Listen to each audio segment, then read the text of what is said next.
Hey guys, good evening. This here's Tracilyn. I'm also known as VCat.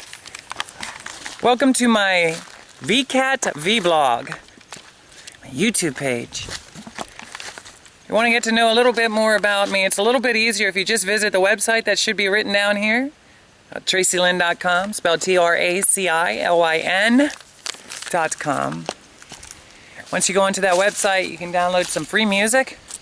Get to see a couple pictures of me. I looked a little bit different before things started to crash in my life.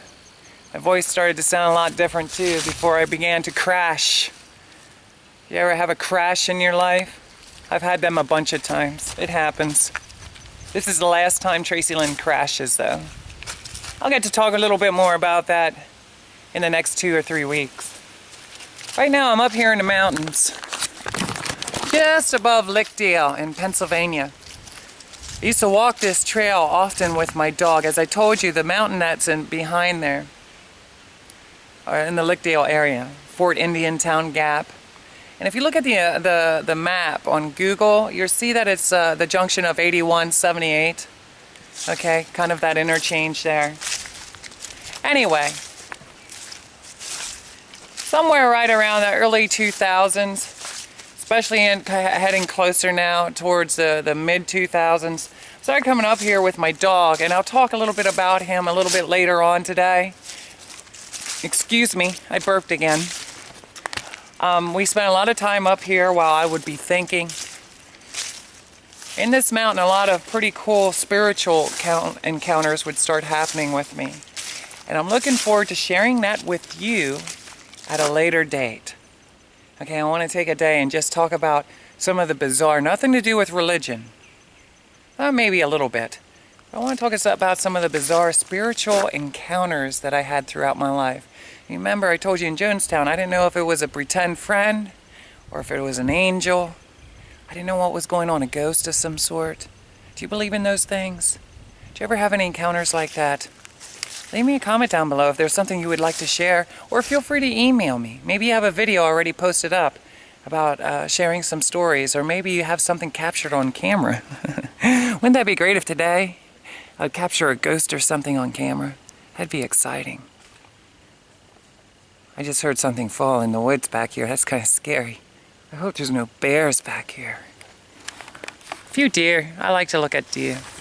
Though my voice is really spent, I'm going to keep on saying that. It's very frustrating for me to watch my own videos and listen to my voice right now, just so you know. If you ever felt insecure about yourself, I'd say I don't feel insecure. I'm just frustrated with it. It's a shame that things happened the way they did in my life, you know. And I'm going to get to share more with you about that. I don't want to keep riding that.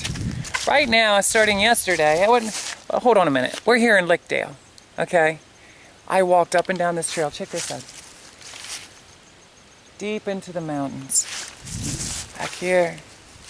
Deep into the mountains. I have so many stories that I could share with you just right here. Give you a little insight. One day, I was talking out loud. I don't remember too much of what I said. But right above me, right here, in the sky, birds formed a J. I remember telling everybody at church that I was going to at the time about how birds seemed to hover over my head when what I thought I was doing was praying. They formed a word and a letter J. Looking forward to sharing that with you. Was it something that I think I saw? Was it the clouds forming?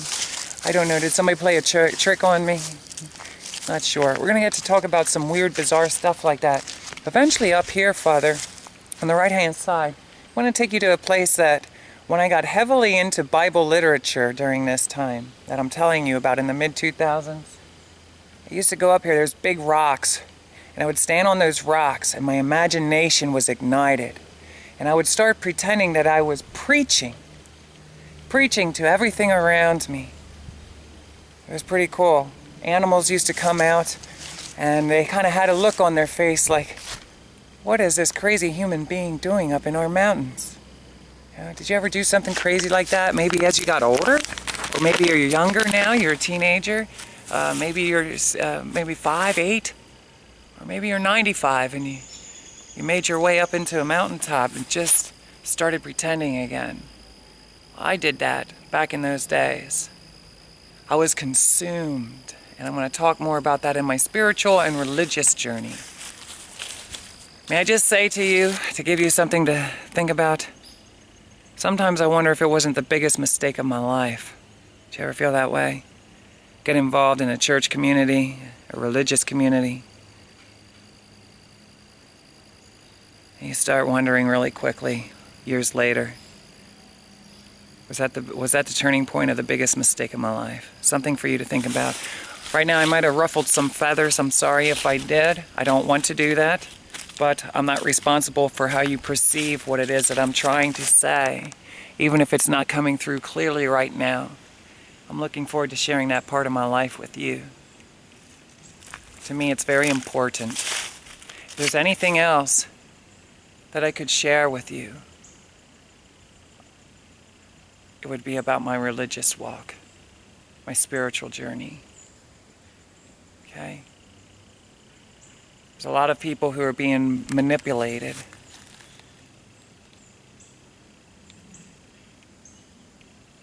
By people who know what they're doing. Okay? They're oppressing us. They're stripping us of everything that we are. Give me time to share that message with you, okay? Let's listen. Right now we're talking about relationships. Relationships. Did you ever realize that relationships can be quite challenging? Did you ever sit back and wonder, why is it so challenging for me to establish healthy? There's a difference between having a relationship and having a healthy relationship. Okay? And as time goes on, I'll start to explain more about that with you. You see, I'm going to tell you right up front to give you something to think about. If our minds inside our head are not in alignment with our heart, and we're being completely honest with ourselves, we don't have to be honest, we don't have to share it with anybody else. Listen, you don't have to share it with me, share it with anybody else. We got to be honest with ourselves. We're never going to make the right choices. Yeses and no's. You know, you gotta learn to say no sometimes. Maybe a lot of times. Maybe a lot of times for a long time. You ever feel like you had to say no to a lot of people for a very long time? Can I just give you something positive to think about in there? Sometimes when you say no for a very long time, all of a sudden the right relationships start coming along. Most of my life I was involved in a small percentage of what were very healthy relationships. I don't want to say the wrong relationships, healthy and unhealthy relationships. Okay? And what if it's one thing that I can do for you, as you're listening to my life testimony, is help you to develop a healthy relationship with yourself. Not with God up there. Okay? Not with Satan down there. Make a deal with Satan. I'm going to be honest with you right now. If I could make a deal with Satan, I'd do it. What do you think of that? This little devil man would pop up here with a contract and tell me he could help me. Maybe fix my voice up for me a little bit. You know, maybe I would. I think I would. Can I be honest? I would. But there ain't no devil here. No devil's going to pop up out of the woods with a contract saying, here we go. Give me your soul. I'll guarantee you that isn't going to happen. But if it does, I'm prepared to give him my soul, okay? That's probably freaking a lot of people out right now. What are you talking about relationships? You're talking about there ain't no God up there. And Tracilyn's talking about she would have a relationship with Satan. Yes. Yes. Absolutely. But there is no Satan, so you don't have to worry about it. Satan is a fairy tale made up centuries ago. Manipulate, control, and oppress as many, the masses. How's that? The masses. The masses. Well, how do you know this, Tracilyn? Did you ever get to meet Satan? Did you ever get to meet God? How do you know these things? Well, let me tell you something. I got to meet God. Right there. There's God. Looking right at us. Because I'm watching this on my computer screen. He's staring at us. He, she, whatever it is. Okay? It lives inside of you. We've been told our whole life everything is outside of ourselves. You're going to get to hear me talk a lot about that. Our life journey, we are kept separate from having a relationship with ourselves. And I'm looking forward to sharing every bit of information that I've learned in the last 40 years with you. My main goal is not to hurt anybody. My main goal is not to upset as few people as possible, unless it's going to end in a healthy situation where it's going to benefit others. You know, give people some time to think about things, reflect back, broaden the mind, if you will, open up new doorways. Looks like there's a bunny rabbit up there. You probably can't see. Excuse me, I'm going to be burping a lot. I started eating a little bit of fast food. Anybody who knows me, that watches this knows that I don't recommend that at all. The fast food giants might not appreciate me saying it, but let me just say that I've learned even in my food diet affects the senses and my overall reality in my life journey. When I start eating a lot of what I perceive as unhealthy food, it kind of distorts everything. My vision, my smell, my sense of smell, my sense of touch, my sense of connection to the energy source that's throughout this planet. I don't want to get too heavy in that right now. Maybe someday I'll have time to share with you about a healthy diet, maybe not. But let's just say right now VCAT isn't eating the healthiest. And it's affecting her just a little. Yesterday, before my battery had drained, I started talking about my first relationship with a girl. I didn't really have time to watch it at the present moment. I think I was explaining to you that I was attracted more to her beauty. In the very beginning, it was her beauty. And as I got to know her, we had a lot in common. And being a transgendered lady, whether I sound like one right now or not, the more that I got to know her, the more I got to be around her, see how she did her hair, smell the perfumes, look at the clothing that she wore. I wanted to be more like her. I mean, this was a girl that if I were to duplicate beauty for myself, it would be her. Hey, I want to look like her. I could go through life in that body, that's for sure. So I thought, you know, did you ever feel that way? You wish that you had somebody else's body. You wish you had their nose. You wish you had their teeth or their ears. I mean, seriously, their fingers, their hands smaller. Maybe you wish you were smaller or taller. Or you wish I met some skinny people and they wish they were a little bit heavier and they have a hard time gaining weight. Have you ever met people like that throughout life? I mean, they really do. They want to put on some weight. They try everything and they can't. That's the way their body's designed. And I'll tell you what, we go through a lot of struggles because, let's face it, the world around us has some pretty high standards. And those standards, I'm going to be honest with you, they're brought to us through our television sets. They're brought down through others, world leaders, all kinds of things. This is a standard. This is a standard. If you're going to live in this country and get a job, this is a standard that you got to live by. You know, why? Why do we have to do that? Why do we have to change a lot about what we like about ourselves, or so I did? Maybe I'm one of the few people on this earth that had to change your overall appearance just to fit in. You're going to find out, it just didn't start when I was 16 and I got my first job. You're going to find out that one of the most painful experiences of my life was when I got involved in what I'm most passionate about, the music industry. Yes, can you believe that? I had to change everything about myself to get involved in the music industry. Oh, to have success in the music industry. Cut that hair. Cut that hair. That was the first thing. Cut that hair. Cut that hair. You don't want to have long hair. And just to let you know right up front, there's a reason why that was. I'm looking forward to sharing that with you too. Because understand this, through our television sets, through the standards of people in our neighborhoods, other people we're crossing paths with, believe it or not, for centuries, For centuries, we have been told how we should live our lives. A lot of it is through religion. A lot of it, not all of it. Okay? A lot of it, but not all of it. Please don't be upset. Please don't be upset. I could be totally wrong. But let me tell you something.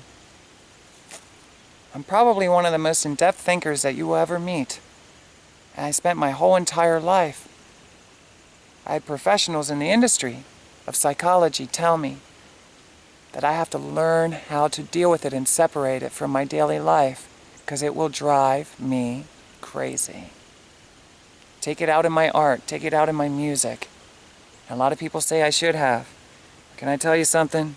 Getting involved in the Christian community was life-changing for me. I'm not here for your entertainment purposes. That's what I tell people. You know, I'm not here for your entertainment purposes. But let me tell you something. I love to entertain. But my entertainment is an art form. It's a way of reaching out to people to get them to laugh a little bit, lift their spirits, and connect with them, and let them know we're not all that different. We have a lot in common, you and me. We have a lot in common. That's a whole nother day of conversation. Please don't let me offend you by what I said. Sometimes things don't come out clearly. You know, could get me in trouble. I don't want to be in trouble. I love you. I care. If nobody else in this whole world cares, I care. But let me assure you that I get along better with people on this side of the computer or this side of the screen than if I were there with you. You got to know me, you wouldn't like me. Okay? So I'm going to be honest with you up front. Most people that share a lot of time, the people closest to me, it's a love-hate thing. They love me, but they hate me. You know? I'm a lot different than most people you'll probably ever meet in your life. Give me a chance to explain my life story, okay? That's been my dream for a long time, to share my life journey with whoever's willing to listen. So I'm going to keep on riding on about this first relationship. We got our first apartment together. We used to kind of get into fights. Remember, I told you I was more of a sissy during this time. And though she was only 4'11", and Tracilyn, also known as VCAT, was probably around 6'2", let me tell you something. I don't know if you ever met any Italians, and please forgive me for saying this, but they have kind of a tough mentality. And I've always liked that. I've always been very attracted to that. And this girl, she might get upset when I say this, but she was kind of a hothead when she had to defend herself, and she did it well. You know, most of the girls I dated, they were tough, and I'm understanding more and more that they were tough for a reason.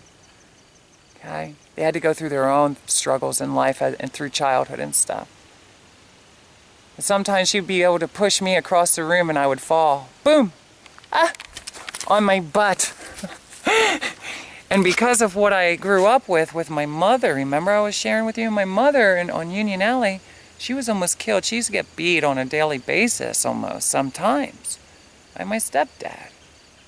So I was raised to think that I was a boy because the doctor told me I was a boy. And boys don't hit girls. Okay? Men don't hit women. Let me tell you something.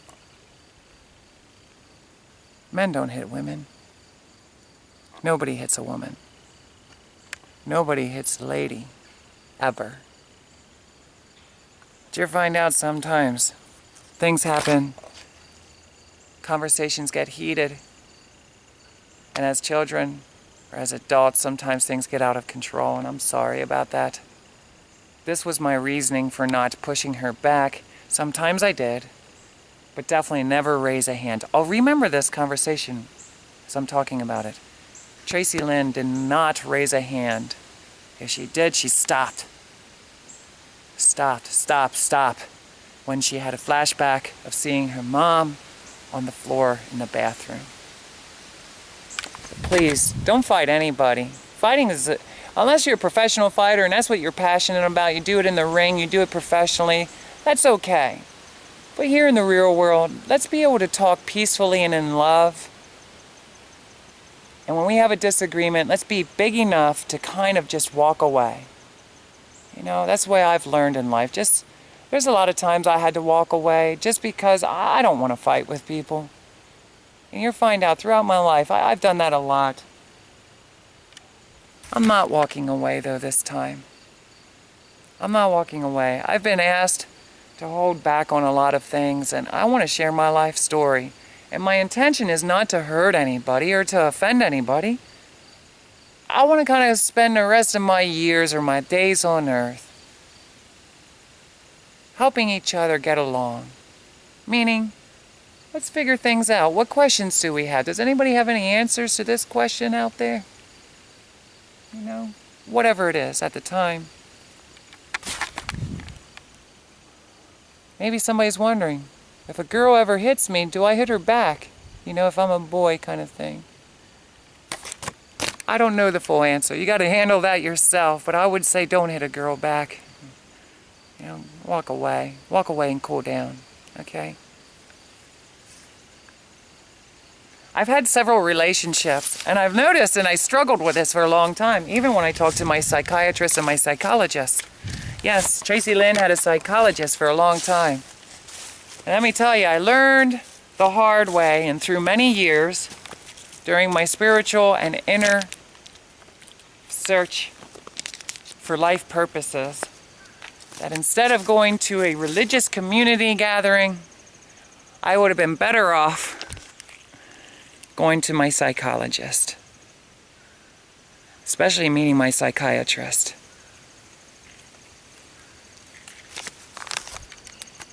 I'm going to be honest, in my perspective, going to a religious community made things a lot worse. A lot worse. And that was the beginning of a stripping process that I am longing to share with you as we get through the next week. Okay, so hold in there. Give me a chance. Definitely not trying to beat anybody up. I love all people. Whatever your religion is, I don't want to take that away from you. Please understand that. I'm not here to take that away from you. I'm here to share my story. That's what this YouTube page is for. I invite you to share me yours. Okay, I want to hear your story. I noticed when I started evaluating things with a psychologist that a lot of the girls that I dated were tough, what I consider tough girls. And please, girls, don't get offended by this. I don't want to keep apologizing if you get hurt. Know that I'm not trying to hurt you. I'm not using names or anything like that. But the girls that I dated were usually tough girls. And they were kind of a take charge in our relationship, you know, and I left things slide a lot of times. I was kind of more of the submissive personality type. I still am to this day. But let me just say that I was usually with them because we had a lot of things in common, okay? And usually because I wanted to be pretty like them or look like they did. I mean, these girls that I dated, a lot of my friends said that they could have been models. You know, how do you get lucky in dating these model type girls? And it's just that that's what I was drawn to the most. And for whatever reason, a lot of these girls, they have dated or had things happen to them in their childhood, more than likely, because we would talk about things, and I'm not saying who it was.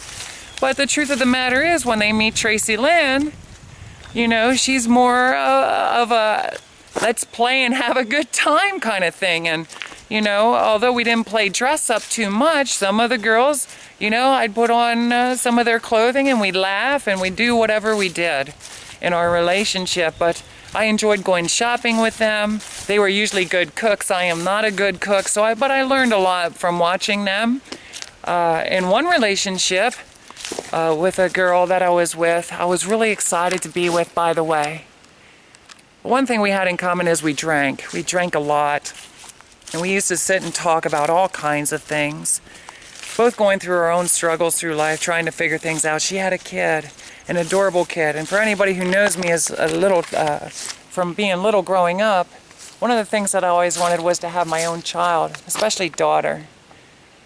And I think the biggest reason, if I were to be honest, why I wanted a daughter was so that I could kind of live through her.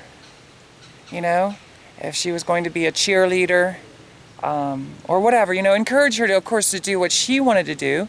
But, you know, I used to have selfish visions of maybe she would want to be a cheerleader or get involved in a lot of girly things, and that would open up the doors for me to be a part of that and kind of live with her through that process, you know. when she gets married, helping her to get her gown. But what if she would ended up turning out to be a transsexual like you, Tracilyn, and she wanted to be a boy? You know what? I never thought of it during those years. I never thought of it, but I gotta be honest with you now.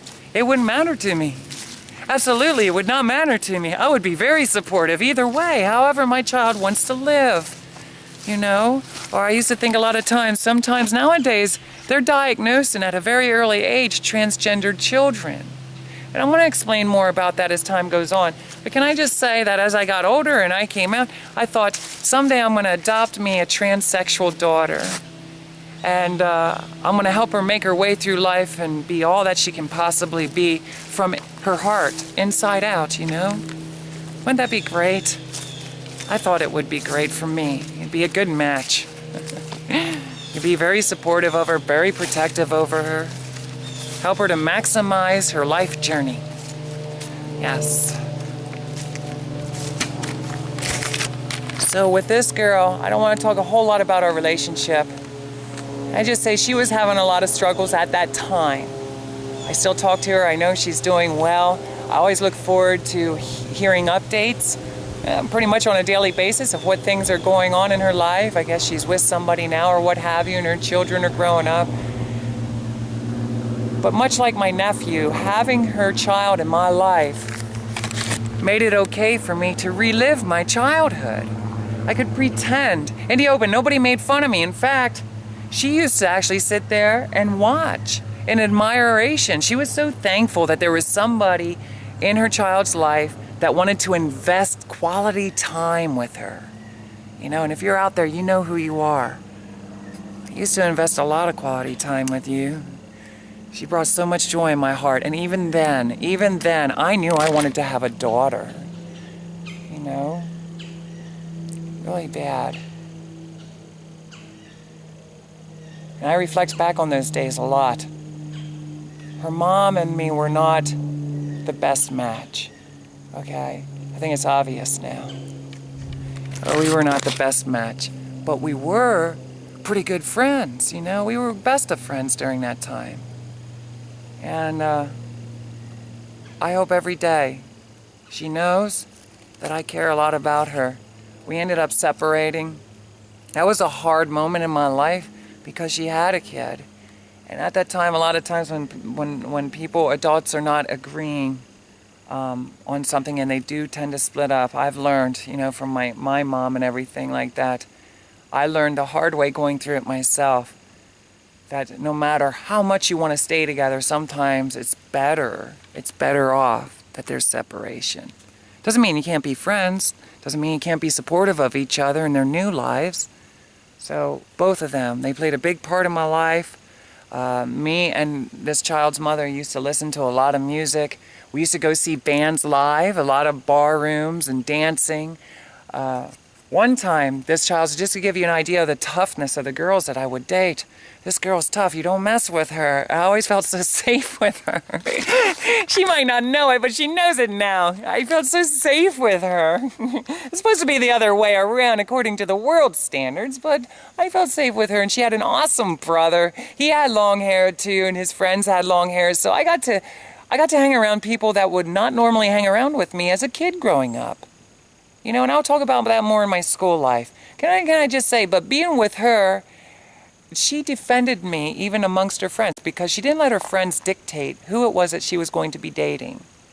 And they took me in. Remember I told you, like, that other neighborhood that I lived in on Lafayette Street? If you didn't, check it back on Lafayette Street. It didn't matter if certain people liked you or not. If one of their friends liked you, you were okay. Period. You're okay. Okay? That's just the way it was. And because of her, I had friends that I normally wouldn't. And they gave me, it opened up a door for an opportunity for me to show them, you know, that I had something to offer them, you know. So it was great experiences. We got to see fireworks together.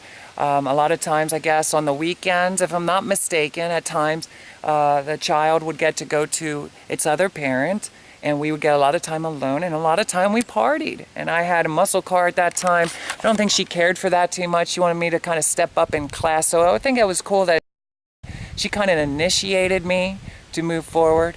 One thing about it that she might not have understood, but she also had lingerie.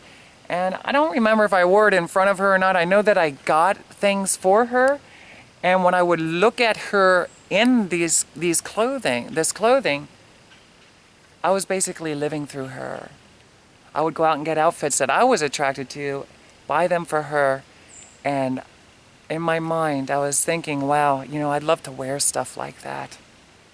I want to be pretty like her. And the cool thing is, she was the first cheerleader that I ever dated in my whole life. And I can just say, to me it was a big deal, because I always wanted, remember? Tracilyn always wanted to be a cheerleader, ever since, oh geez, at least junior high school, but even before then, the Dallas Cowgirl cheerleaders. Remember I told you I used to watch football? Eagles was a big one, and Dallas Cowgirls. I wanted to be a cheerleader like that, you know? I forget unless I look, oh, Mickey, you're so fine. Or you're so fine, you blow my mind, hey, Mickey. Well, when that girl's dancing around in her cheerleading outfit, that was VCAT. I want to be like that girl, you know? And now this girlfriend I was dating, oh, I remembered back to junior high when she was a cheerleader. Beautiful.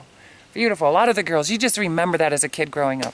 And you want to be like that girl, the way they're dancing around. At that time, they started dancing more and shaking their bottom, and you're just like, I want to go shake my bottom in front of the school like that, you know? It takes a lot of courage. I better move on here. So we had a lot of happy moments, me and that family. But it wasn't the healthiest of match in the end. I had to move on. I was still searching very deeply within myself, and I was buried in alcohol at that time. Drinking all the time. Escape. I'm still escaping. This is my early 20s. I'm still escaping. Every opportunity that I had, drink, and escape the world around me. Didn't want to deal with anything.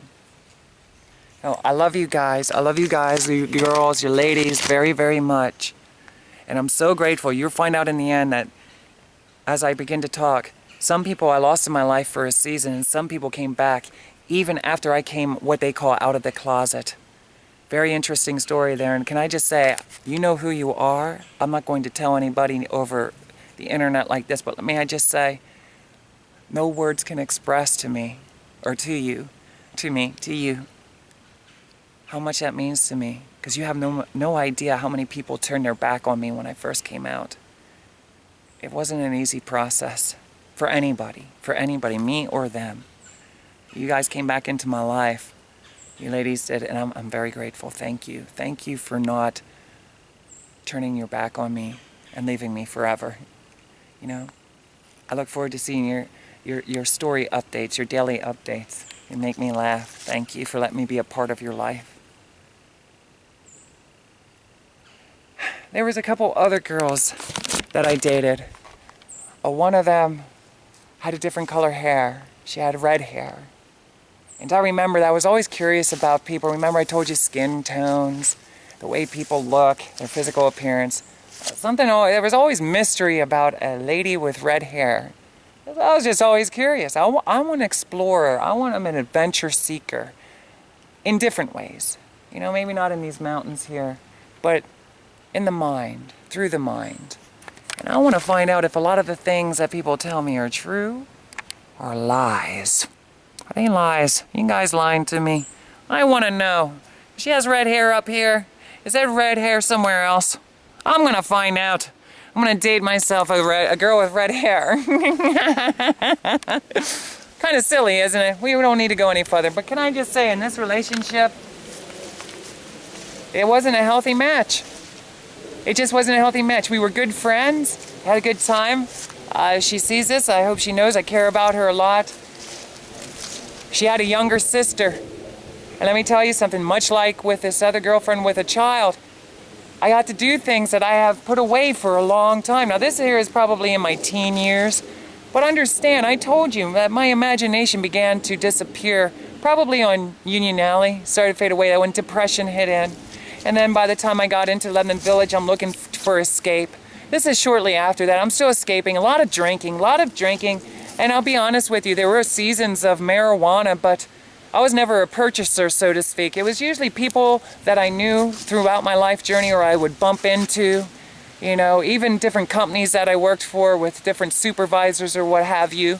Don't need to go down too much of that road, but I'm just saying, I was never a purchaser. It was usually when I was around people who had it. And the main reason I wanted to do it is because I knew it would ignite my imagination. And it made me giggle. It made me happy. And I wanted to be happy. Do you ever feel that way? You wish there was just some kind of miracle drug that you could take so you could laugh and be happy? Well, that's what kind of marijuana did for me at that time. You know? That's years ago, over 20 years ago, easily. So, I got to live through her daughter, or her sister, her sister. And her dad had cars. I think it was an AMX, if I'm not mistaken. Mine was a 68 sky blue. It was beautiful. And he had a maroon one, red one, kind of like my shirt. You know? So he was big into cars. His friends were into cars. Being that I was raised around muscle cars and stuff, and when I got to see this car that her dad's had and take them for a drive, I knew instantly, because I could burn the rubber. Let me just tell you something. These cars, you could sit there all day and burn the rubber. Amazing fast cars, light cars, if anybody knows what an AMX is. Very light car. But again, I just want to be accepted. Why do I want a car like this? For me, it wasn't because I'm passionate about cars. But I want it more to be cool. I want to fit in. I'm still looking to fit in. And now I have her sister. I can pretend with her. Her mother. Beautiful. Oh my goodness. If you're out there, you know who you are. If you see this. She was absolutely gorgeous. And let me tell you something. From what I know at that time, she was always happy. Very soft-spoken. Reminded me a lot of my stepmother that I had. Near the end there. I don't know if my dad and her are still together, but it reminded me a lot of my stepmother. She had a very gentle spirit. Nothing about Christianity or nothing like that. Just she was a very loving, appeared to be extremely happy. She loved her family. She was you know, she was a mother. She was a mother, most certainly. A gentle spirit. Her husband cared a lot about her. And I got to learn a lot being in that relationship. I want to try to just keep down to the basics. So just know that through that relationship, I got to connect with other people with muscle cars. I actually ended up coming up with money to buy her older brother's car. And I got to connect with her sister. So I had reason to play, kind of escape using my imagination. Take me back to my childhood. I loved it. And me and her mother would talk all the time. Eventually when I came out, I think I did reach out to both of them. Her mother, even though she didn't understand, I think that was a big thing. I don't really understand why would you want to do it. She used to tell me that I was such a handsome man. You know, so you're such a handsome man. Why would you do that? A lot of people, did you ever wonder that? There's such a handsome man, but he's saying, you know, he doesn't feel comfortable. He wants to be a girl. Did you ever meet somebody like that? That's me. It's not that I want to be a girl. What I'm saying is I want to be myself. And myself, what I'm realizing, might be a very femme boy. And I'm a femme spirit. You know, forget the labels, forget boy, girl for a second, you know. At least while you listen to me, forget about boy, girl for a while. And just realize I'm a very femme spirit. I'm not any different. In fact, I'm happier now. So as I came out, I'm thinking to myself, why aren't people being supportive of me? You know, I'm finally taking the steps. I'm taking the steps. I want to be happy. I don't want to keep being what everybody else wants me to be. I want to be Tracilyn here. You know? I want to be a cheerleader. I want to be a cheerleader, okay? So let me wear your cheerleading outfit, okay? I didn't get the opportunity to do it when I was in high school. Let me do it now. Do you still have it in your closet?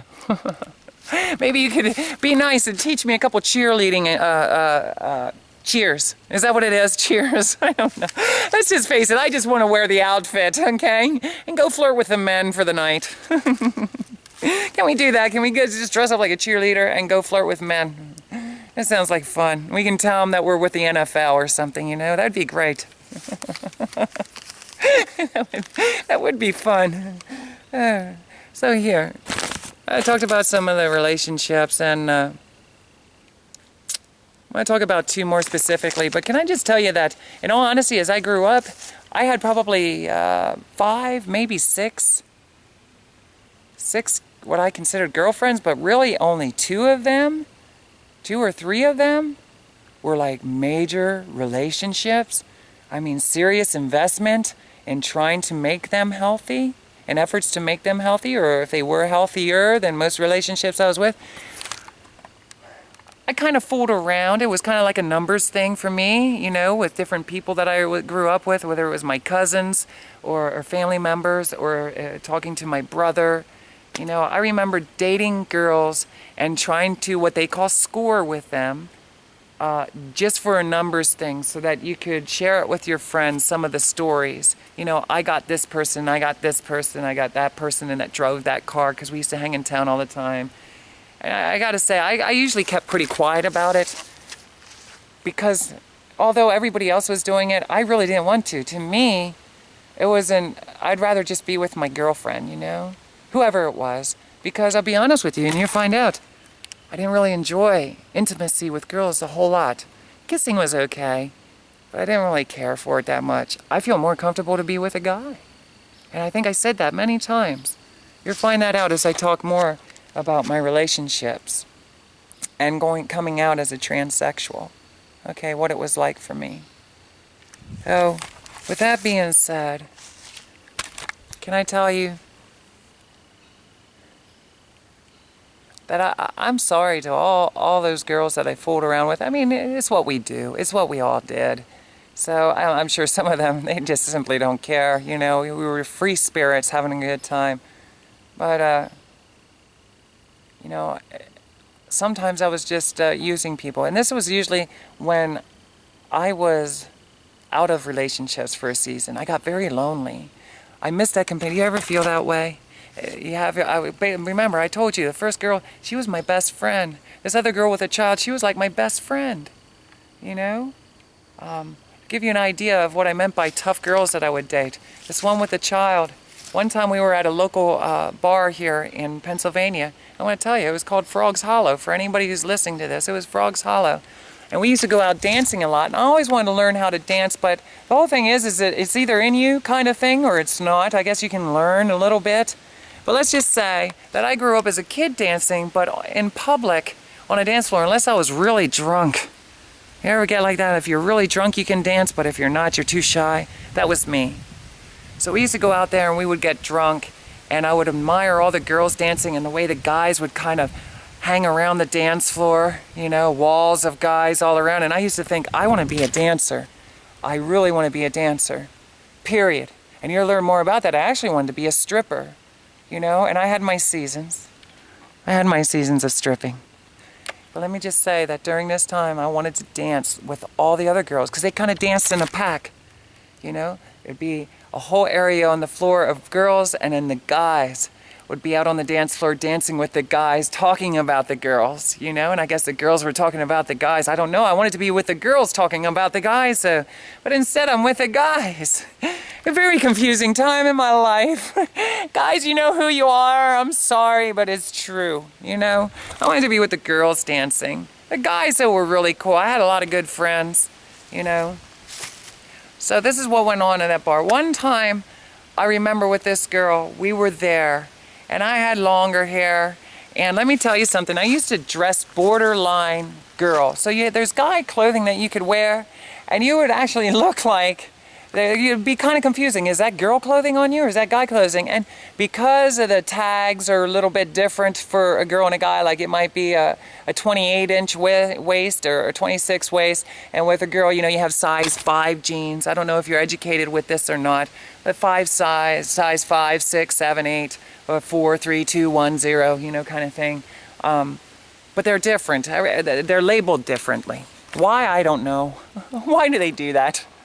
I don't know. To this day, I don't know. Why? It's very confusing as being raised as a boy and then you transition out. And especially if you don't have anybody in your life to figure these things out.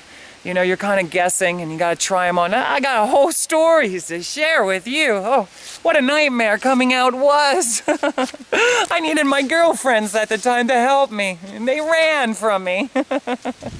Come back and help me put on these jeans. Oh, please help me. Oh, so with that being said, There were some military men out there. Can I just tell you, I had to be careful not to let this change my whole perspective of military men, because anybody who knows me knows that I'm attracted to men in uniform. I love Italian men, but I also love men in uniform, whether it's a policeman or if it's a fireman. And this was as a kid growing up. Was it the safety thing? Did I feel safe if I was with a policeman or a fireman or a military man? I was looking for that security? Probably. Probably, and that's the way we kind of viewed them as children growing up. Well, this one occasion, when I was out there at this Frog's Hollow, we're all dancing, and I have these jean shorts on. I wish I had them with you, but on the back, they were kind of cut. Remember I told you Daisy Duke was a big thing, even into my 20s. But by this time, I'm a muscle head, and I'll share that with you. I became a muscle head. I had big arms myself, and I used to wear tank tops. I had a dark tan, my hair is long, and basically, I was trying to be a tough girl, a tough girl, or a very good-looking tough guy, And I still haven't figured things out at that time. But with this being said, I had these cut-off jean shorts on. They said USA right up front here.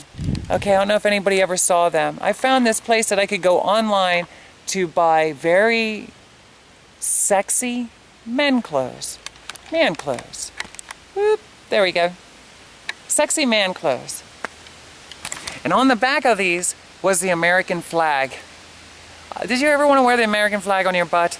To me, it was attractive. When I would see girls wearing the American flag on their butt, I thought, gee, that's beautiful. That's just beautiful statement, And nothing insulting. Please don't be insulted because I said that. But I would look at it as beautiful, And when I would see girls wearing the flag around their body in magazines, or things like this, I wanted to be that girl. I wanted to be the girl wearing the flag on my butt. So I found these pants. Isn't that silly? I found these shorts in this magazine that I was ordering, and you'll find out I started wearing thongs at this time, bikinis, all different colors, snakeskin. I always had leather, latex, all kinds of things. I had Velcro underwear, zipper underwear, snap-on underwear with magnets, because I told you I wanted to be a stripper, so I want to be able to rip those things off. And it just got crazy. It was very addictive, because I withheld this all my life.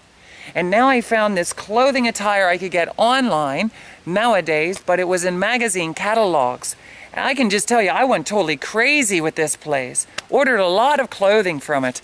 Now, here we go. So I get these shorts and I'm wearing them to Frog's Hollow. For some reason, I'm not saying it does it with all guys in the military, but these military men were offended. They were offended. What are you doing with the American flag on your butt? What kind of statement is that anyway? I don't know. I really didn't know. I wasn't trying to make a statement. I just trying to be sexy. To be honest with you, I was trying to be sexy. I seen other girls do it. I thought they looked cute and sexy with the flag on their butt. Do we have to make a big deal of this? They're shorts. They're shorts, and I'm an American person, I'm American. Why can't I wear this? And the way they reacted about it was ignorant. It was ignorant. Okay? It was horrible. And it took me back to my childhood instantly. Reminded me of these bullies. And I didn't know what to do, because the bottom line is, at that time, I was a lot bigger. By this time, I know karate. And I'm thinking to myself, you know what? You want to insult me in front of everybody, especially my girlfriend. I got to draw the line here somewhere. He had a lot more friends than I did. And can I tell you, I withheld that. But my girlfriend didn't. Let me tell you something. My girlfriend stepped in between me and this guy before anything excavated. And I don't remember everything that was said, but she wasn't afraid to push him back and tell him the way it was. If anybody was going to be pushing me around in that relationship, it was going to be her. And she did a couple times, okay? You did. And it's okay, I forgive you. I forgive you. But she wasn't afraid to push this military man around who was pushing, he was bulldogging me. Bulldogging me. What was it to him what was on my butt? Really? Isn't he supposed to be protecting me? I'm an American person. That was horrible. That was my first experience. I looked up to these guys up until that point. Up until that point. Then my head starts, see how one person can kind of ruin things? You start scratching your head and you're wondering, are all military men like this? That's horrible. If you are like this, get over it, please. I don't mean that in a mean way. I mean that in a loving way. Get over it. You know, just because somebody has an American flag on their butt doesn't mean that they're trying to go around and offend everybody or they're insulting the country. For me, it meant one thing. I don't need to go into the details of that, but can I just say, when that guy came at me and he had all of his friends around him dressed in military uniforms, the military gap was right out the road, I already knew that little old Tracilyn at that time, what's she going to do against all these men and the possibility of their whole group of people back there, okay? What am I going to do? I'm just here trying to have a good time. I didn't do nothing to offend anybody. I didn't get smart with anybody. I had my shorts on and it offended somebody else. Do you see that? You're going to learn more about that sometimes we all perceive things differently, and sometimes people get offended just because you have a flag on your butt. Okay? So I'm sorry if that does offend anybody. Can I tell you something? At that time, I loved America. Okay? At that time, I loved America, and the military men, I love them too. I didn't let it totally ruin everything as far as to my feelings towards the men in uniform, but I started being more aware that maybe I was putting to expectations and standards on a group of people that they just simply couldn't deliver. Okay? Can I say that nicely? As a whole. And I know, listen to me, I know not all military men are like that because I met a lot of military men after that. Okay? And I still admire them greatly. So I didn't let that one encounter destroy me, but it had me questioning. It had me questioning. Maybe I ought to be careful of the standards I put on to a group of people. And I know everybody's an individual. I'm learning that. And just because one military man did it doesn't mean they're all like that. So if you're a military man right now and you're listening, understand I'm not trying to offend you, hurt you, insult you. I love you. My sister was in the military. My sister's husband was in the military, the Navy. A gentleman I call my dad out in Ohio, he was in the Air Force. You know, I have a great deal of respect for people in the military. Okay? I even wrote a song about the American flag a couple years after that, and I reflect back on it every time I sing. Every time I see the American flag, I think of that, just so you know. See how that psychologically, that sticks in my head? I think of that moment with that guy trying to bulldog me around, okay? And if he sees this message, you obviously will remember who you are. Know that you're forgiven. And I don't want to hurt you or upset you. Nobody knows who your name is. I have no idea who your name is, where you're from, or anything like that. I'm sure you're much older now. You're probably closer in your 50s. And I love men in their 50s, by the way, and men in uniform still to this day.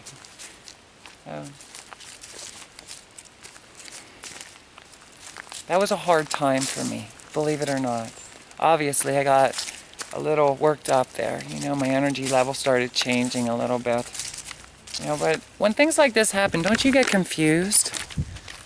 You know, as a child growing up, you're taught that these people love you and they're there to protect you. Freedom and equality for all. Freedom and equality for all. Well, there's a girl up here wearing the American flag on her butt, and I don't want to keep riding on. Now, Tracilyn, who is a girl, is just going on diagnosed at the time mentally, right? And you'll find out more about that. She has a flag on her butt. All of a sudden, there's a problem with it. There's a problem with it. Freedom and equality for all. Can I ask you that one more time? There's a girl up there with a flag on, it's okay. Whether it's a boy or whatever it is down here, another person, they got a flag, it's not okay? Aren't we being judgmental here?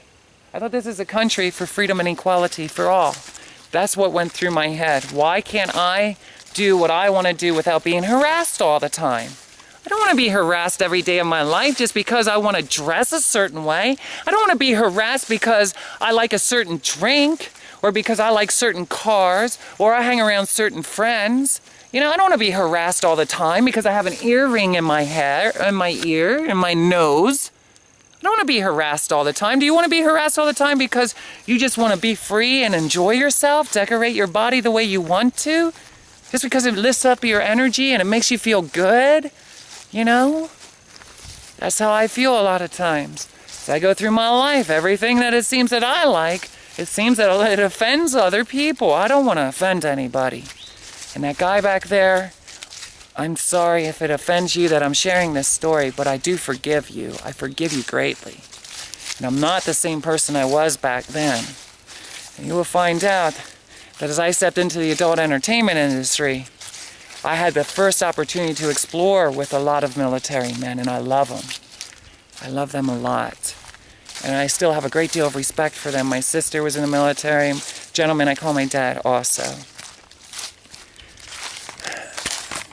So basically, I dated a lot of different girls because I was attracted to them. I saw something in them that I wanted to see expressed in myself. Was it the way they dressed?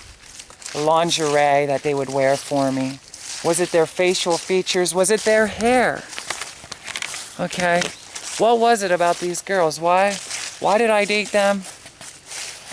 Did I date them because I really cared about them in the beginning? I guess honestly, no. No. But I did care for them after I got to know them. A lot of times when you're younger growing up, you just start dating people.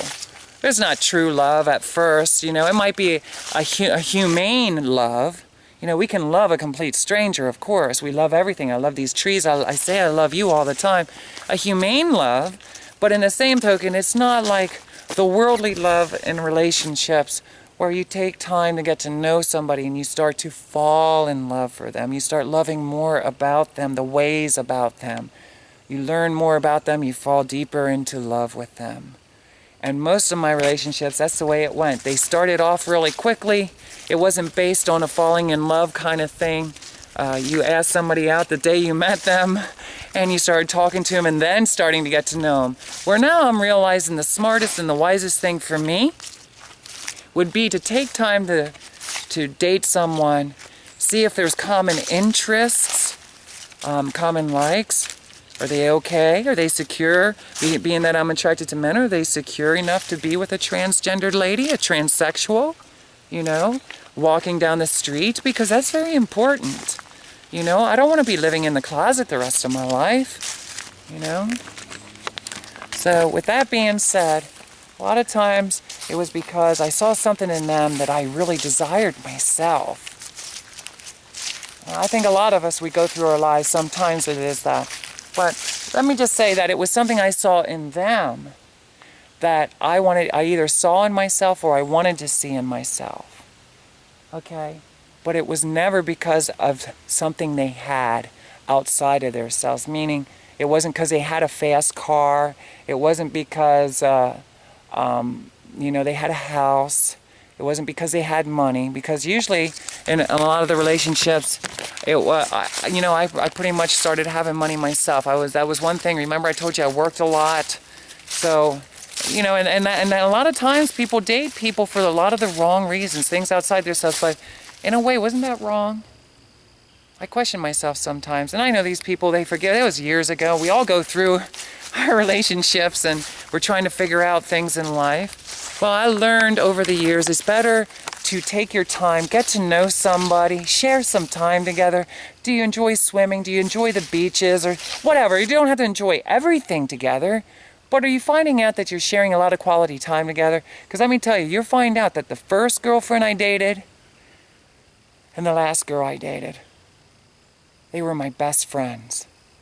We shared a lot of quality time. In the beginning, remember I told you the first one, we talked on the phone all the time. We had music as a common passion. We drank, we smoked weed, we smoked cigarettes, we went roller skating.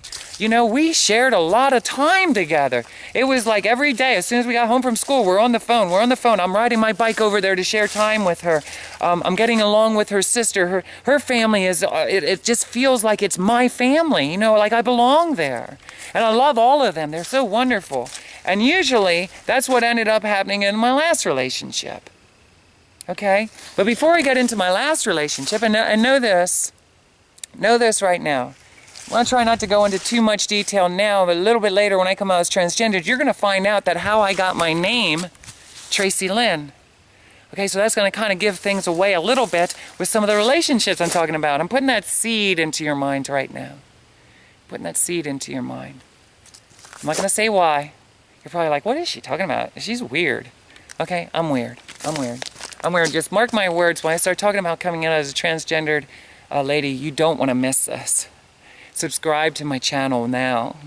You want to hear that story. I wish I could talk about it for a week. At least a week. You know, I don't know if that would be enough time, but there's a lot there for me to share with you. So right now we're talking about relationships, and I have to scratch my nose because there's a hair flying around on it. We're back here in the woods in Lickdale, Pennsylvania. I've got a website at Tracilyn.com. I should drink more water. I notice if I talk a little bit softer and I don't get so excited, my voice sounds a little bit better. You know, as I start getting all excited like this, I kind of sound like a goofy clown. Oh no, did I say that? I don't want to hurt a clown's feelings. I didn't mean that really. Did I? Okay, I just sound goofy. Not like Goofy from Walt Disney World. Let's just move on, okay? How about that? Can we move on? So with that being said, Tracilyn is not perfect, but remember, I'm going to share with you how my name came about when I started talking about coming out as a transgendered lady. So I got involved with this other relationship, okay? And can I just tell you, I try to be really careful with this because I know it's sensitive. It's a sensitive topic to talk about. But in this relationship is how I got to have an extended relationship with a dog that I got, Riggs. I can share his name, Riggs. He's a brindled boxer. I'm looking forward to sharing that with you separately from my other relationships, because this was a life-changing experience as we went through our life journey together. The dog that used to run with me up and down here, while I'd walk, he'd run up and down. And he'd always submit himself to me when I would say, Riggs, get back here. Riggs, come here. You know, Riggs, stop. He'd stop. And he'd make goofy faces at me. Then he'd come running back at me. You know, drool would be hanging out over his face. You know, it was crazy. So, with that being said, I got involved into this relationship. And most certainly, looking back on it now, I can honestly say it was definitely not a healthy match. I ended up meeting this person through my sister. It was at a time of separation for me from another relationship. And a lot of times you didn't want to be alone. You know, I didn't want to be alone anyway. For a long time, I didn't want to be alone. When one relationship ended, I wanted to get into another one as quickly as possible. That's a big mistake. Can I just recommend to you that it's usually, it could be different for other people, but for me, I found out in the end, it's a big mistake. I needed to take time to heal, reevaluate things, that relationship, before I moved on. Or all I'm doing is carrying things with me. The pain, the hurt, the anger, and the happy moments, and the expectations that things will be the same in this relationship as over in this relationship. And can I just say, later on, I'll talk about some other situations that as I came out, that I realized that it happens with guys, with me. They kind of expected me to kind of take over that role of who they were either married to or who they were with. I think that's kind of a natural thing for us, unless we take time to reevaluate and heal properly before moving on to our next relationship. So we do what's right. Don't repeat history, a history with what could possibly be a nightmare of, let's just say, a mistake. You want to take time to heal so that you have time to give the best of yourself into the next relationship without carrying over anything unnecessary from the other relationships. I hope I said that good enough. We'll talk more about that later on if there's time. So with that being said, I got this relationship through my sister. Again, there was a lot of drinking. And, you know, there were times that, you know, you'll find out throughout my relationships that we would smoke pot, you know, pot, marijuana, you know, and that was escape for me, but that's what everybody did, so I did it. Like I said, I never bought it or anything like that. It was usually, and I'm being honest, I'm not hiding it, I'm being honest, as you can see. And I can just say that I regret some of that. Okay, I regret some of the fact that I smoked and I drank and I did all this, but it was a season of my life that I want to put way back there. way behind me. So I get together with this girl. It becomes more of a very physical thing. She's very beautiful, long blonde hair, young, you know.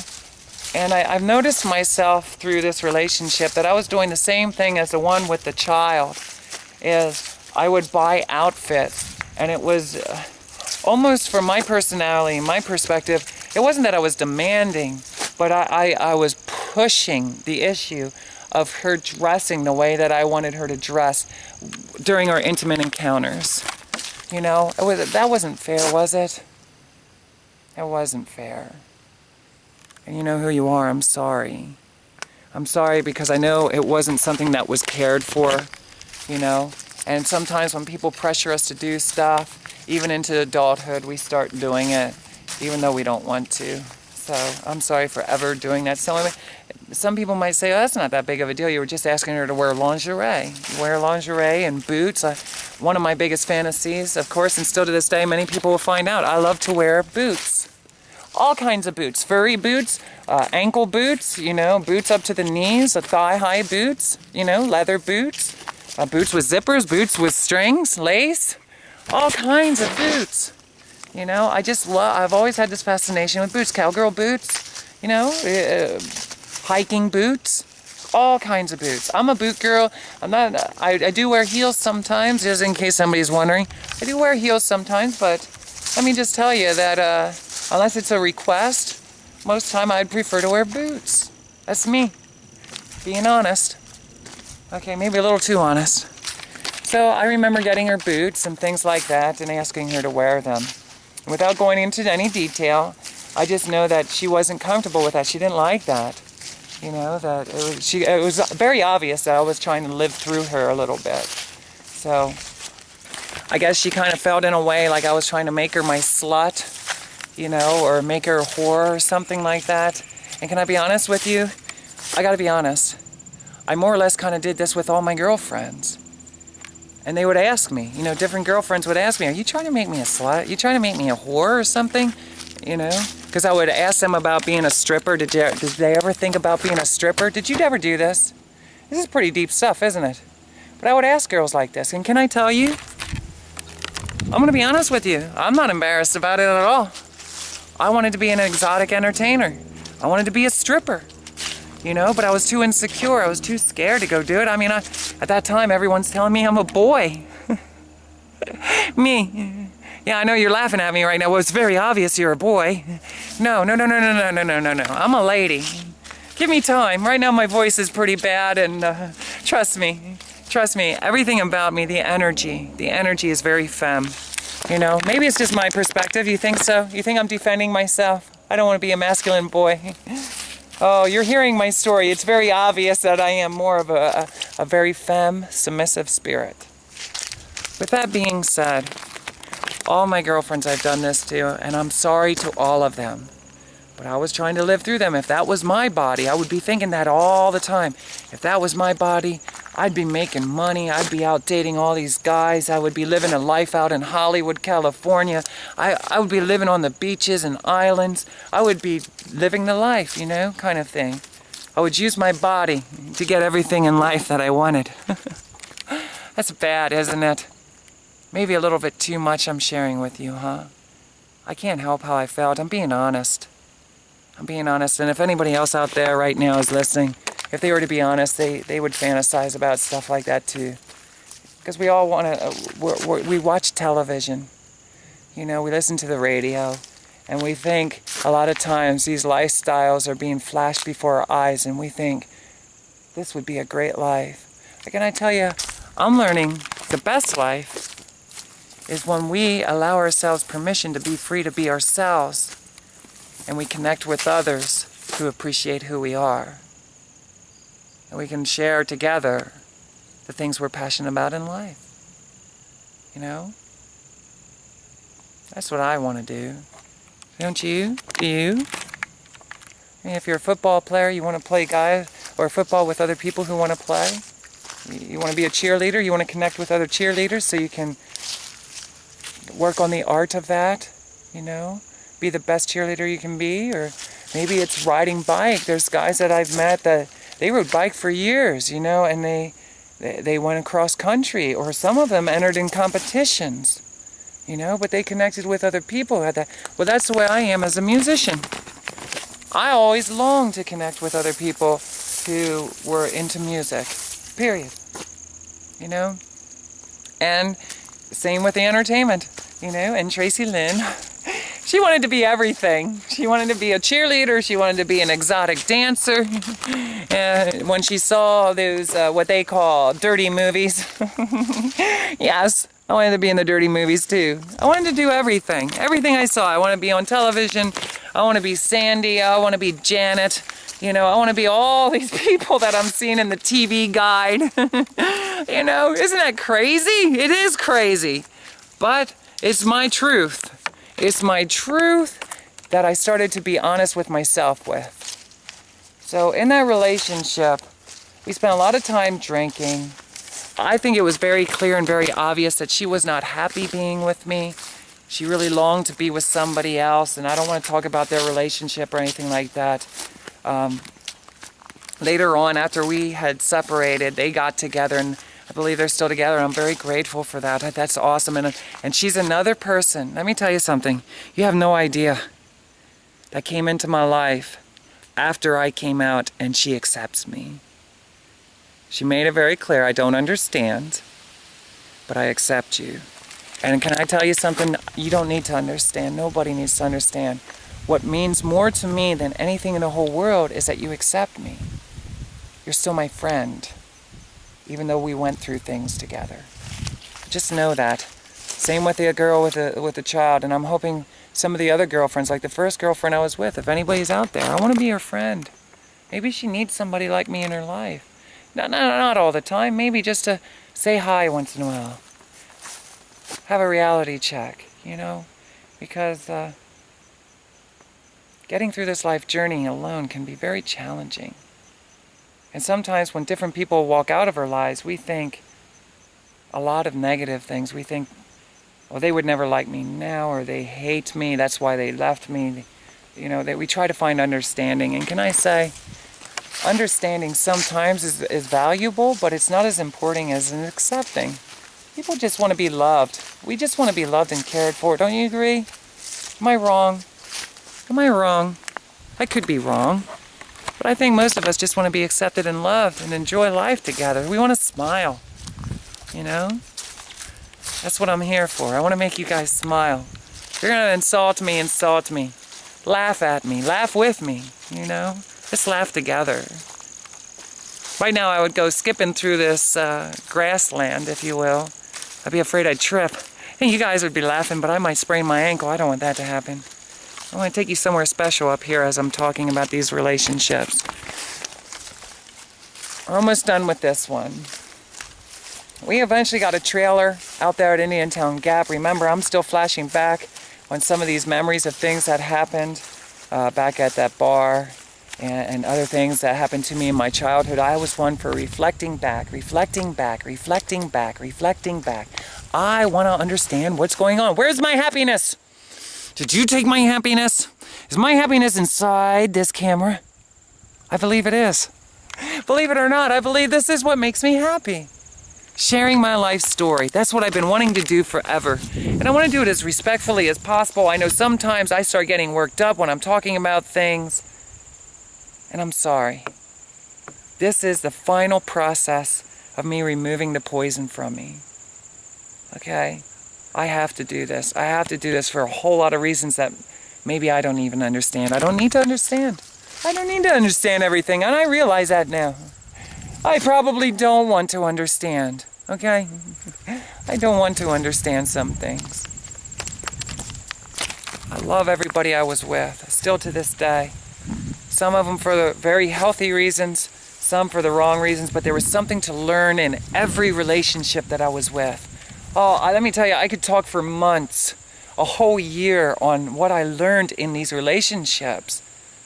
And I'm so grateful that some of them have come around and they're still talking to me and they accept and they're curious to know a little bit what's going on in my life. They don't like some of the things. They don't get it. Why does Tracilyn do stupid stuff like that?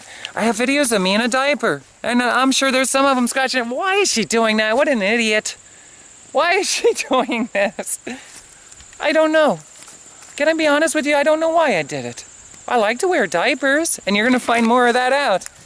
I don't need to understand everything. Maybe I just want to make you laugh. Laugh at me. You know, maybe I wanted to laugh at myself. Maybe I made a dare. I dare you to do it, Tracilyn. And I did it. I did do it. Thank you, YouTube, for letting me post my diaper song on my YouTube page. I shared it on Facebook, too, about a year ago. So here we go. In this relationship, a dog was brought into my life. I was telling you, we run up and down here a lot, or we used to back in the early to mid-20s. I had him approximately 10 years in my life.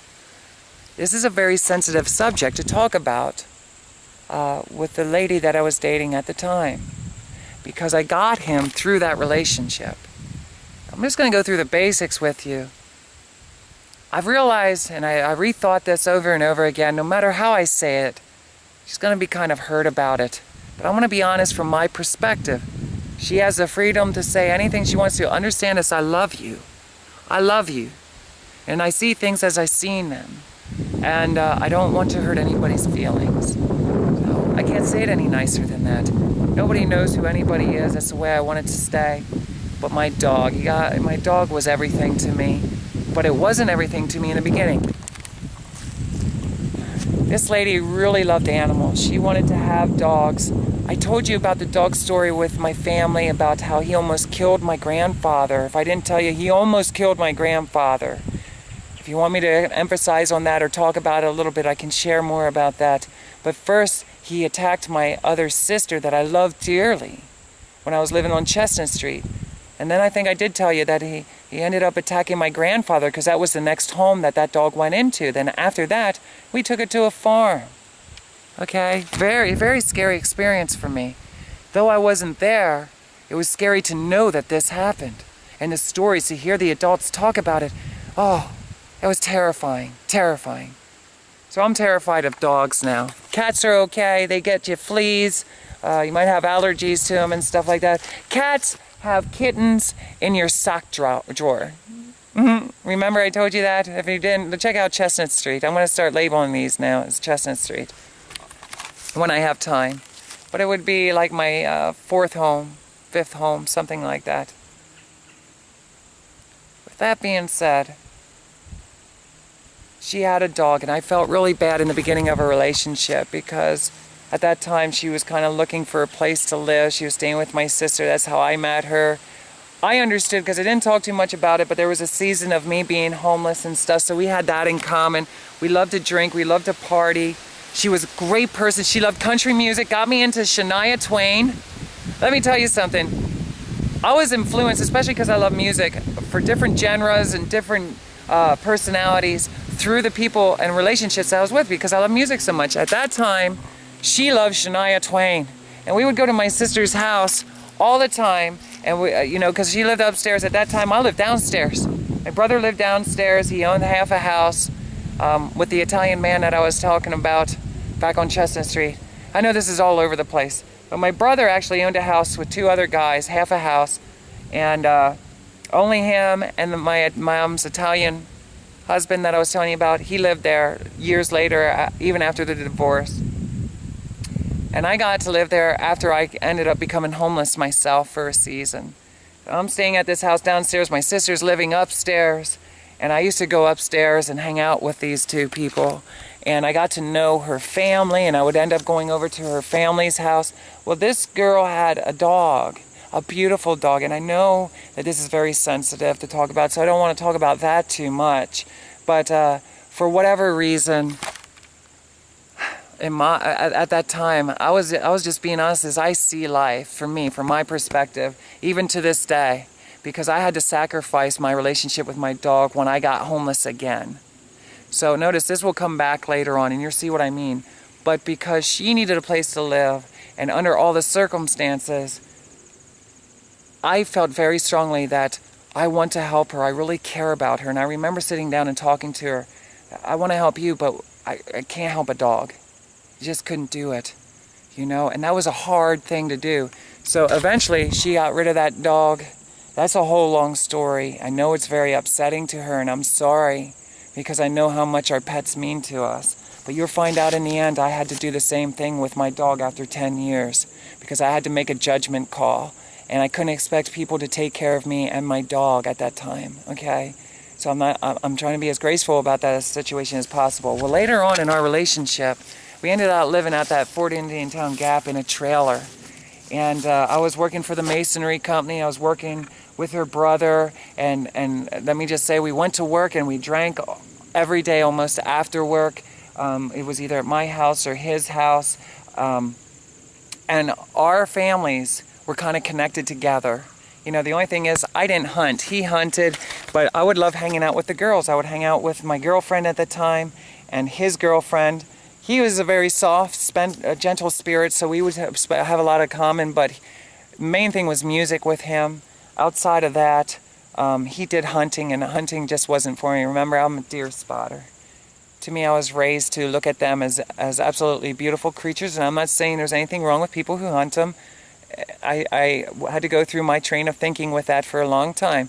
But now we're talking about the dogs, okay? So at some point, once things are going and I have money, we have our own place, she's determined she wants to get a dog. And because it's very unfortunate that I encouraged her not to have that dog at that time that she had, that she loved, that it was time to open up the door for her to get something in return. And we ended up going and looking at dogs, or she found some dogs she was curious about, and it was a toss between Dobermans and I think, I might be wrong about that, Dobermans and Boxers. So we went and we looked at these dogs. It's the first time Riggs came into my life. And we walked back at this place, in this person's yard, and there were all these puppies. And I just remember I was just like, sheesh, I really don't want to do this. You know, I don't want all the responsibility. I don't want the smell in the house. I don't want the possibilities of the dog attacking me when it got older or anybody else. This to me was dangerous and a responsibility that I didn't want. I'm going to be honest. I didn't want the responsibility. Okay? I wanted to get my life straightened out. And I wanted to start getting involved in more music. I really cared about her, but I was also realizing by this time that it's not a healthy relationship. I actually didn't feel that we were a good match. And it was because she still, I felt very strongly she had feelings for somebody else. And ours was just like we're trying to help each other get through life kind of thing as friends. And I believe looking back more now that it was that way. And I'm thankful she's still in my life. So this is very sensitive and I'm sorry about that. I'm going to notice I apologize a lot. I don't like when I do that, but these people mean so much to me. It's hard for me not to keep apologizing because I've realized through my life journey that sometimes you can't just share your story without really hurting people. I don't want to hurt anybody. I don't want to hurt you. I hope you get that. I'm not about that. Sometimes I get so angry because I can't just share a story. I'm tired of tiptoeing through life. You know, I'm tired of tiptoeing. I've been doing it for 40 years. Sometimes people just can't handle things. Just know this, I don't want to say it anymore about this conversation. I am sorry, and I'm getting mad at myself now, not you. I don't want to keep apologizing to people. I'm doing the best I can. There's a large community of people that are being killed, mistreated, their whole entire life, denied opportunities that anybody else could get. You know, I'm doing the best I can to share my life without destroying anybody else's or making them hurt, so that people at large can get educated. You know, and maybe this won't happen to another girl like me. Maybe she'll figure out by the time she's already in elementary school that, listen, I'm a girl, deal with it. I'm going to be a cheerleader, deal with it. Deal with it. America, wake up. All right, wake up. Stop mistreating people because they don't live in your standard of life, okay? That's all I want to say about that for now. That really has me on fire. I went through hell because of the way I was treated my whole life in this county, Lebanon, Pennsylvania, okay? Things have changed. People are changing. Religion really messed things up for me. And you'll hear more about that. Talking about this dog, and I'm trying so hard to stay calm, okay? I love these people. I don't want to hurt you. This dog was pulling on my shoestring. I knew instantly that there was going to be all kinds of trouble ahead. This was a dog that I didn't want. It had a cone head. They called it cone head. It looked more like an egg to me. This is the one out of all the other puppies. I wanted this one little, I think it was black at the time. It was the runt. I always wanted the runt litter, you know, of the litter. The little one didn't do too much, just sat there, looked cute. Looked like it needed nurtured, really.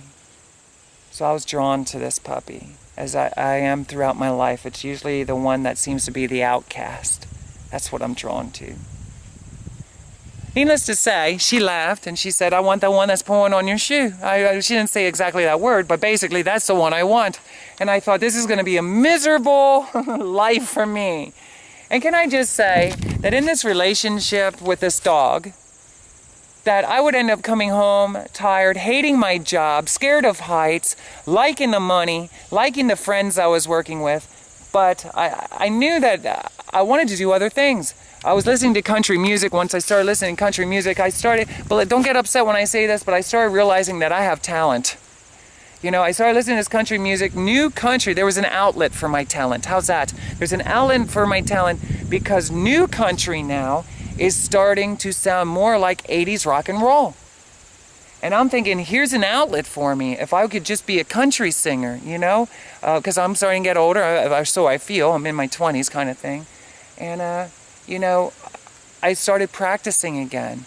And I started listening to this country music. And I got to be honest, I heard Shania Twain, and I thought, geez, you know, and Billy Ray Cyrus, you know, he came into my life.